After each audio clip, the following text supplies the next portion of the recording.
आप देख रहे हैं आज़ाद पोल इंडिया का हेडलाइंस शो। आज है 17 सितंबर 2025। मैं हूं आदिल खान आज़ाद।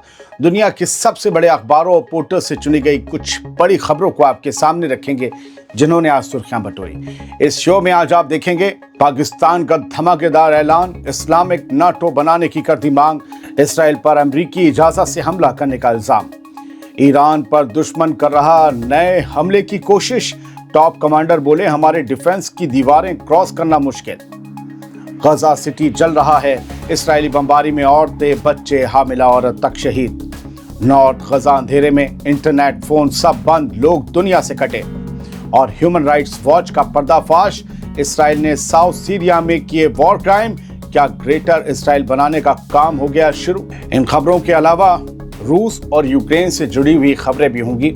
किस तरीके से रूस ने यूरोपीय यूनियन को लताड़ा है वो खबर भी होगी। फिलहाल शुरुआत करते हैं शो की पाकिस्तान से आए बड़े बयान से जुड़ी खबर से। इस्लामिक नाटो की ज़रूरत है। इसराइल का हमला अमेरिका की मंजूरी से हुआ। इसराइल के हमले के बाद मुस्लिम दुनिया में अब मांग उठी है नई, इस्लामिक नाटो बनाने की मांग। उससे इसराइल में बेचैनी बढ़ गई है। पाकिस्तान के वजीर दिफा ख्वाजा आसिफ ने, डिफेंस मिनिस्टर ख्वाजा आसिफ ने कहा कि कतर पर हालिया इसराइली हमला अमेरिका की मंजूरी के बगैर मुमकिन ही नहीं था। उन्होंने मुतालबा किया कि अब वक्त आ गया है कि मुसलमान मुल्क मिलकर एक इस्लामिक नाटो कायम करें। ख्वाजा आसिफ ने जियो न्यूज़ से बातचीत में कहा कि मुस्लिम मुल्क अपने कॉमन दुश्मनों और चैलेंजेस को पहचानें। उन्हें इस्लामिक नाटो बनाकर मुत्तहिद होना ही होगा, वरना समझ लीजिए। उन्होंने कहा कि इसराइल ने कतर पर हमला अमेरिका की रजामंदी से किया और इसके नतीजे जल्द सामने आएंगे। आसिफ ने अमेरिका पर सीधी उंगली उठाई और बड़ा धमाकेदार बयान दिया, सुनिएगा। प्रेस टीवी की 17 सितंबर की रिपोर्ट के मुताबिक ख्वाजा आसिफ ने ये याद दिलाया कि अमेरिका, बल्कि उन्होंने इल्ज़ाम लगाया कि अमेरिका ने अलकायदा बनाने से लेकर ओसामा बिन लादेन को सूडान से लाने तक हमेशा मिडिल ईस्ट को अनस्टेबल किया। यानी अलकायदा को बनाया अमेरिका ने और ओसामा को अमेरिका ही सूडान से लाया उठाकर। उन्होंने सीरिया की हालिया तब्दीली को भी अमेरिका की छुपी हुई कारस्तानी बताया। ख्वाजा आसिफ ने कहा कि अब हालात बदल रहे हैं। वेस्टर्न दुनिया, यहाँ तक कि अमेरिका में भी इसराइल के खिलाफ सख्त राय बन रही है। पाकिस्तानी वजीर दिफा ने साफ कहा कि इस्लामिक नाटो किसी खास मुल्क को निशाना बनाने के लिए नहीं, बल्कि मुसलमानों की कॉमन हिफाजत के लिए बनना चाहिए। और फिर कोई अगर इन पे हमला करे तो फिर जो भी इनका दस्तूर लिखा जाएगा उसके हिसाब से काम किया जाएगा। दोस्तों, हमें यह भी याद रखना होगा कि ये तजवीज़ न्यूक्लियर बम से लैस अकेले इस्लामिक मुल्क पाकिस्तान ने दी है, लिहाजा इसे हल्के में नहीं लिया जा सकता। इस तजवीज़ से पहले ईरान, इराक, मिस्र और तुर्की के रहनुमाओं ने भी इस्लामिक नाटो जैसी एक फोर्स बनाने की खुलकर हिमायत की। अल मायदीन अखबार की 17 सितंबर की रिपोर्ट के मुताबिक मिस्र के सदर अब्दुल फताह अल सीसी ने ये पेशकश की थी कि इस अलायंस का हेडक्वार्टर्स काहिरा में बनाया जा सकता है और मिस्र 20,000 फौजी देने को तैयार है। तुर्की के सदर एर्दोगान ने कहा कि मुसलमानों को अपनी डिफेंस इंडस्ट्री और रीजनल सिक्योरिटी खुद के दम पर खड़ी करनी होगी, डिफेंस इंडस्ट्री भी। इराक के वजीर आज़म मोहम्मद शिया अल सुदानी कह चुके हैं कि ऐसी कोई वजह नहीं है कि मुस्लिम मुल्क अपनी जॉइंट सिक्योरिटी फोर्स ना बना सके। तो ज़ाहिर है इन बयानों से लग तो रहा है कि इस्लामिक फोर्स या इस्लामिक नाटो का चुकचुका बहुत तेज़ी से छिड़ चुका है। अब सवाल ये है कि इस्लामिक नाटो बनाने का मसला अटकता कहाँ है, ये भी समझ लीजिए। ये बहुत अहम है क्योंकि इस पर बात बहुत कम लोग करते हैं या करते ही नहीं। तो मसला ये अटकता है कि जवाब ये है कि कई मुस्लिम मुल्क अब भी अमेरिका और वेस्टर्न ताकतों के साथ मिलिट्री और सिक्योरिटी टाई अप्स रखते हैं।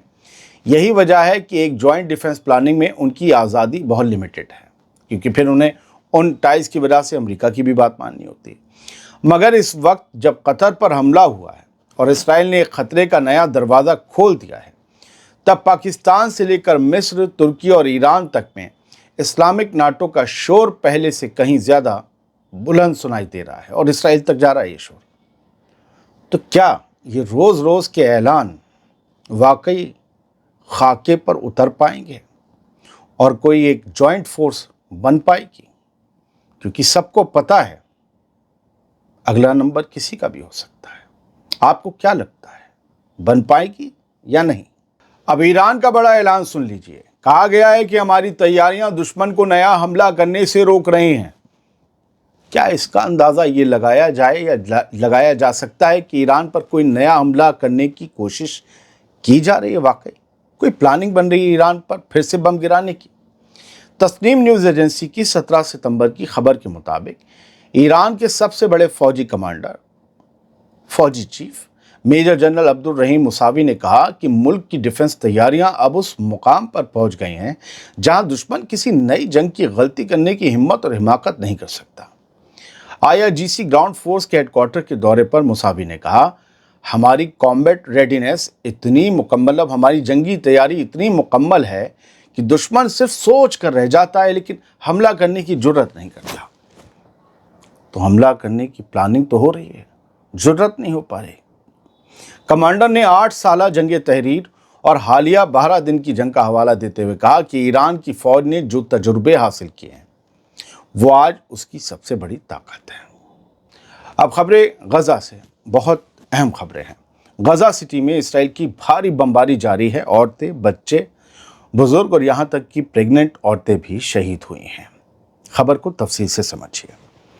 इसराइली फौज ने गजा सिटी में ज़मीनी हमला और तेज़ कर दिया है।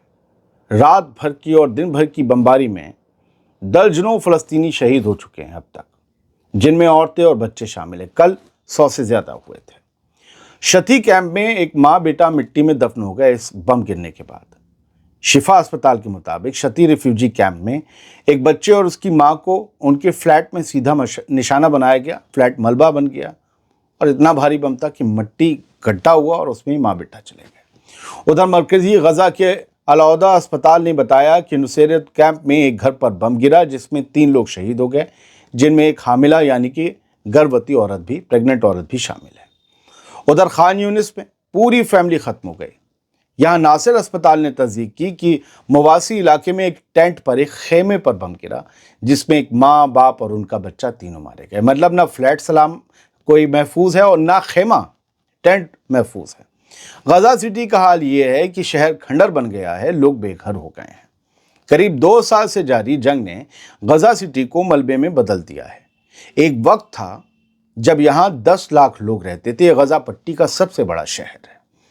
अब उन लाखों में से हजारों लोग मलबे और भुखमरी के साए में जीने को मजबूर हैं।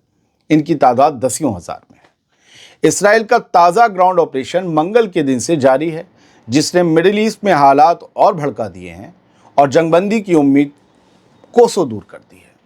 अब कोई उम्मीद नजर नहीं आती। अगली खबर भी गजा सिटी से ही है। नॉर्थ गजा अंधेरे और खामोशी में डूब गया है। इंटरनेट, फ़ोन नहीं चल रहे और किसी को किसी की खबर नहीं मिल पा रही। कुछ खबरें बाहर आ रही हैं जो मैं आपको सुना रहा हूँ। फ़लस्तीनी टेलीकॉम रेगुलेटरी कमीशन ने ऐलान किया है कि इसराइली हमलों के बाद नॉर्थ गजा में इंटरनेट और फ़ोन सर्विस पूरी तरह से ठप हो गए हैं। लोगों के पास सबूत तो हैं लेकिन वो उससे पूरी दुनिया को वाबस्ता नहीं करवा सकते। इस बयान में कहा गया कि गजा और नॉर्थ गजा गवर्नेट्स में फिक्स्ड इंटरनेट और लैंडलाइन नेटवर्क तबाह हो गए हैं क्योंकि इसराइली फ़ौज ने अहम सप्लाई रूट्स को टारगेट किया है। मोबाइल कहीं कहीं चल रहे हैं। रेगुलेटरी कमीशन ने यह भी बताया कि मरम्मत टीमें 24 घंटे हालात सुधारने की कोशिश कर रही हैं, मगर मैदान जंग में लगातार जारी बमबारी और गोलीबारी की वजह से हालात बेहद ख़तरनाक बने हुए हैं। जो जिंदा हैं किसी को नहीं पता कब तक जिंदा है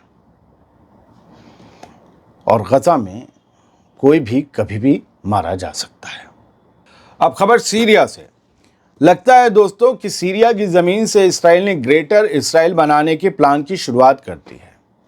खबर सुन लीजिए। IDF ने साउथ सीरिया में लोगों को जबरन खदेड़ा है, घर तोड़े हैं और कुछ लोगों को उठाकर वो इसराइल ले गई। IDF ये तमाम दावे किए गए एक ताज़ा रिपोर्ट में।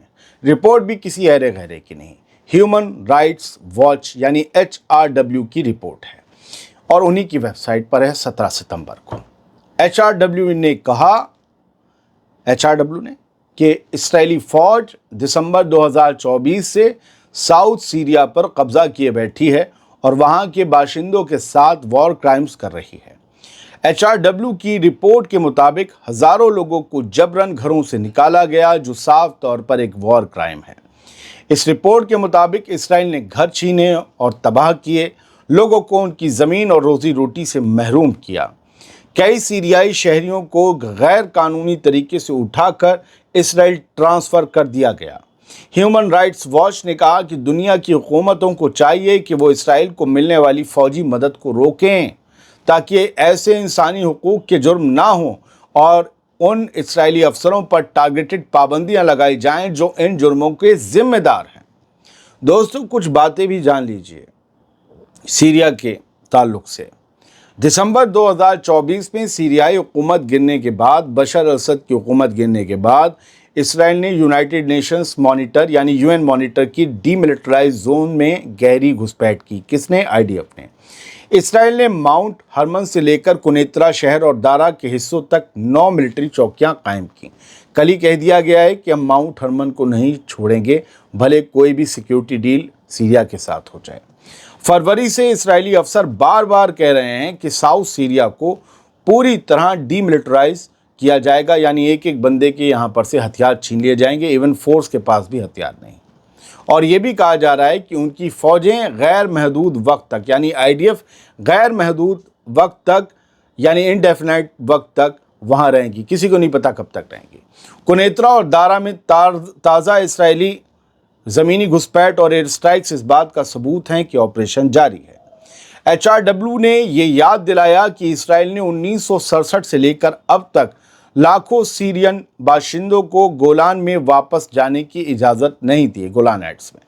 साफ है कि सीरिया के कुछ इलाकों से इसराइल अपना कब्ज़ा अब कभी नहीं हटाएगा, बल्कि वो तो नए इलाके कब्जा रहा है और यही तो ग्रेटर इसराइल बनाने का प्लान है।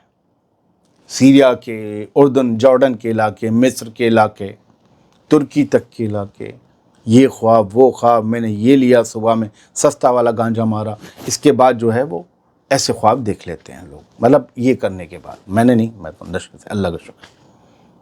सस्ता नशा बहुत गड़बड़ होता है, लेकिन जिसके पास ताकत हो वो अपनी तबाही से पहले बहुत तबाही मचाता है, और यही सब हो रहा है। बढ़ते आगे, रूस ने यूरोपीय यूनियन को तबीयत से रुस्वा किया है। रूसी वजीर खारजा सरगेई लावरोव ने साफ कहा है कि यूक्रेन मसले पर मुज़ाकरात की मेज़ पर यूरोपीय यूनियन का कोई काम नहीं, हम दो पार्टी, तुम कौन है। आज एक बैठक में सरगेई लावरोव ने कहा कि यूरोपीय यूनियन के जुड़े मुल्क खुले तौर पर रूस से दुश्मनी की पॉलिसी चला रहे हैं और अब बेहयाई से मुज़ाकरात की कुर्सी पर, मीटिंग्स की कुर्सी पर बैठने और कुर्सियां हथियाने की कोशिश कर रहे हैं। लावरोव ने इल्ज़ाम लगाया कि यूरोप का मकसद रूस को स्ट्रैटेजिक शिकस्त देना और इंतकाम की सियासत करना है, यहाँ तक कि वो जंगबंदी की सूरत में यूक्रेन में फौजी भेजने की बात कर रहे हैं। रूसी वजीर खारजा ने साफ लफ्ज़ों में कहा कि जिनका एजेंडा इंतकाम और रूस को घुटनों पर लाना है, उनके लिए मुज़ाकरात की मेज़ पर कोई जगह नहीं है। बहुत बहुत शुक्रिया, सलामत रहिए, खुश रहिए।